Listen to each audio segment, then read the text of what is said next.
In an earlier chapter, we discussed unsettling encounters tied to an ancient fear, a presence whispered about in desert towns and Navajo stories for generations. Witnesses described something impossibly fast, disturbingly intelligent, and deeply predatory. It copied voices, watched silently, and followed travelers across empty highways.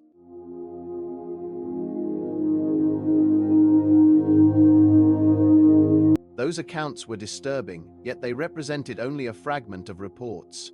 Since that time, additional encounters have continued surfacing across the Southwest. Each new story adds weight to a pattern too consistent to ignore. This is not chaos, coincidence, or shared imagination born from fear alone. These encounters share behaviors, movements, and intentions that repeat again and again. People describe the same sensations regardless of distance, background, or belief. A feeling of being observed long before seeing anything unusual. Footsteps heard where no person could reasonably be standing. Voices calling out using tones meant to disarm trust and curiosity. Shapes that resemble humans but fail under closer observation. Bodies that bend incorrectly and movements that feel mechanically wrong.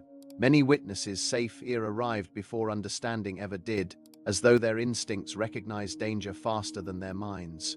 For some, the encounter lasted seconds. For others, it stretched across nights, weeks, or entire seasons. What remains consistent is the aftermath. Sleep becomes difficult, isolation feels heavier, and silence grows threatening. Those affected describe the same realization afterward. Whatever they encountered noticed them specifically. It was not wandering aimlessly. It was watching, selecting, and approaching with intent. This episode examines for separate encounters spread across years and locations. Different people, different lives, yet the same disturbing cohesion binds them. Each incident suggests something ancient still roams these landscapes. Whether creature, intelligence, or something unnamed remains unclear, but the danger felt by witnesses was unmistakably real. The first incident occurred during the winter of 2010.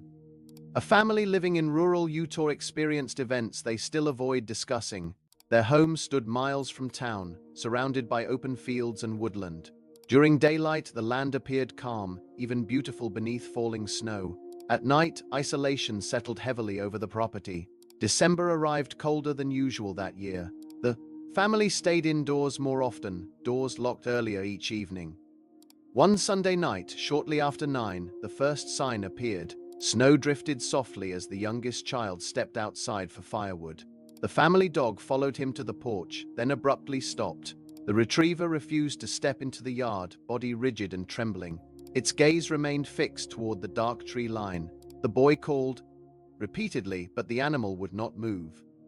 Moments later, a bark echoed from the far corner of the property. It sounded exactly like the retriever standing beside the boy. Same tone, same rhythm, same urgency. Confused, the child turned back toward the porch. His dog remained frozen, staring into darkness. A second bark came from near the barn. Panic set in immediately. The boy ran inside, shouting for his parents. They assured him it was likely a coyote nearby, yet the dog's behavior troubled them deeply. Coyotes did not freeze trained animals in terror like that. That night passed without further incident, but unease lingered. The following night, shortly after midnight, the family awoke suddenly. A heavy thud struck the side of the house with force. The father assumed a branch had fallen from nearby trees. He grabbed a flashlight and stepped into the cold yard. Nothing appeared disturbed. No broken branches, no animal tracks, no scattered snow. Only a wide, shallow depression rested beside the wall. It looked as though something heavy had leaned there briefly, then vanished without leaving tracks. 2 nights later, events escalated further. The mother stood in the kitchen preparing hot drinks. A soft tapping echoed against the window behind her. Expecting her husband, she stepped closer. She froze instantly. A face hovered just beyond the glass, features partially obscured by frost and darkness. Skin appeared pale, almost gray beneath reflected light. The eyes caught the kitchen glow unnaturally. They did not reflect like human eyes should, she screamed. Her husband rushed outside immediately. The snow beneath the window remained untouched. No footprints, no disturbances, nothing to suggest anyone had been there. Yet his wife refused to reconsider what she saw. They closed the blinds permanently after dark. The dog was brought inside earlier each evening. For several days, nothing else happened. Tension slowly eased, though. Sleep remained restless. Then December 23rd arrived. The father stepped outside to lock the shed before bed. The cold burned his lungs as snow crunched beneath boots. Halfway across the yard, he heard their dog whining behind him. He turned instinctively. The retriever stood safely on the porch, yet the whining continued from somewhere to his left. Then a voice spoke his name softly. It sounded exactly like his wife. He hesitated, heart pounding. The voice called again, closer now. Something about it felt strained and distorted, as though spoken through clenched teeth. He took a step backward toward the house. That was when movement caught his attention. A tall figure emerged at the field's edge. Its posture bent forward unnaturally. Arms hung too low, swinging stiffly. Its head shifted slightly, never holding a stable shape. The figure began stepping toward him. He ran. As he fled, the voice changed suddenly. Now it sounded like his daughter crying for help. The tone felt wrong, exaggerated, unfamiliar. He burst through the door, locking it behind him. The family remained awake until dawn. Something scraped along the siding for hours. Slow, deliberate. Back and forth. The dog hid beneath furniture, shaking uncontrollably. Morning revealed only a single trail of impressions. They crossed the yard toward the fields, each step paced impossibly far apart. The family moved the following spring. Whatever visited that winter had not arrived by chance. Years earlier, another disturbing case unfolded. Within Navajo Nation territory, a retired ranger named Edward Nez became involved reluctantly. A colleague requested assistance with repeated welfare visits near Mexican water. An elderly couple lived alone near a dry ravine and grazing land. Their daughter called authorities several times, worried but evasive. Only after persistence did the truth begin surfacing. Thomas and Evelyn Yazzie were lifelong residents of the region. They understood desert sounds, animals, and seasonal disturbances well. This was something different, something unfamiliar even to them. The first event occurred late one summer night. Evelyn awoke to gentle knocking against the living room window. The sound was slow, deliberate, and patient. She rose carefully and looked outside. No one stood there. No footprints disturbed the sandy ground. Days later, she heard her name whispered outside. Sometimes the voice sounded like Thomas. Other times, it mimicked her sister living hours away. At first, she dismissed these incidents as imagination, but repetition shattered that comfort quickly. One evening, she glanced through the kitchen window. A tall figure stood several yards from the house. It did not move. It simply faced the home.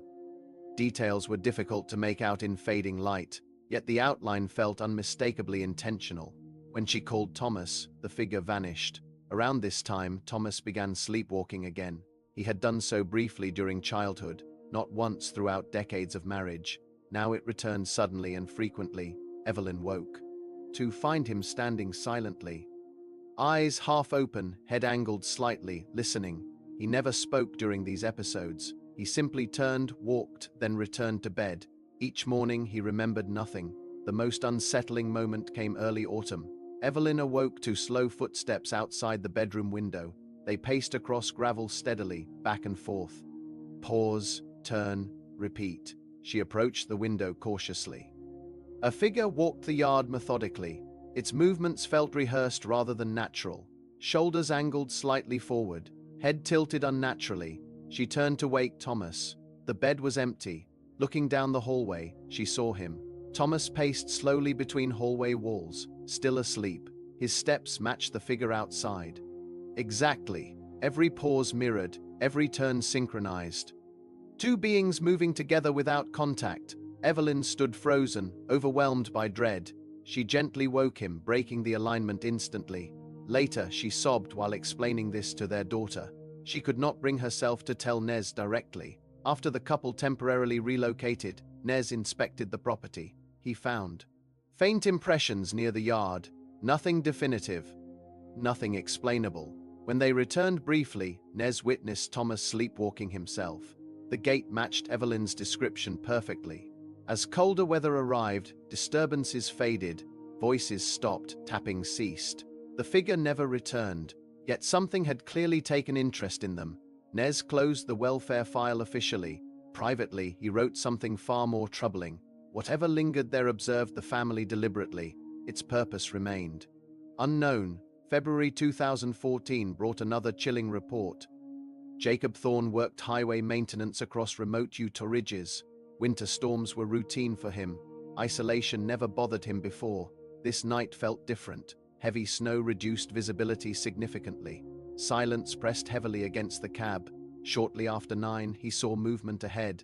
A dark shape appeared briefly within headlights, then vanished into blowing snow. Minutes later, it appeared again, walking slowly along the road's center, always just beyond reach, never fully visible.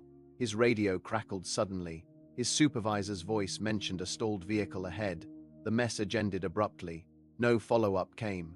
Despite interference, something felt wrong. As he continued, Thorne noticed footprints forming ahead. They appeared moments before the plow reached them, human-shaped, stride far too long, impressions unnaturally deep. Each vanished beneath fresh snow instantly. For nearly 30 minutes, the pattern repeated. A shape ahead, footprints appearing briefly, always just out of focus.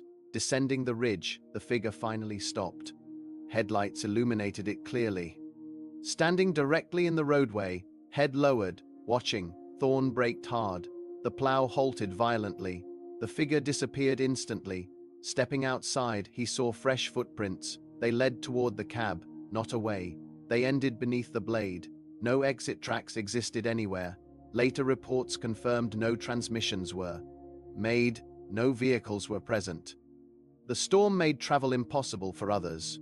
Thorne never spoke further about the voice. Almost exactly 1 year later, New Mexico, a family near Miller's Creek experienced something unforgettable.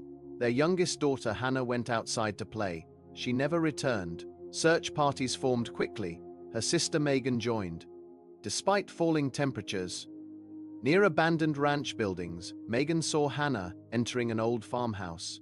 Megan followed immediately. Inside, rooms stood empty and decayed.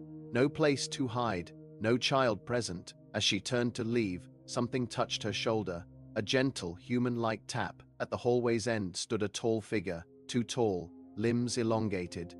Unnaturally, eyes reflected light coldly. It never moved. Megan fled screaming. Hours later, Hannah was found alive. She claimed Evan called her from woods. He never left the search group. The farmhouse was demolished years later. Neither sister speaks of it anymore. These encounters leave no evidence, only memory, fear, impressions that logic cannot explain. Something walks these places, something watches, something imitates, and if it watches them, it may be watching you.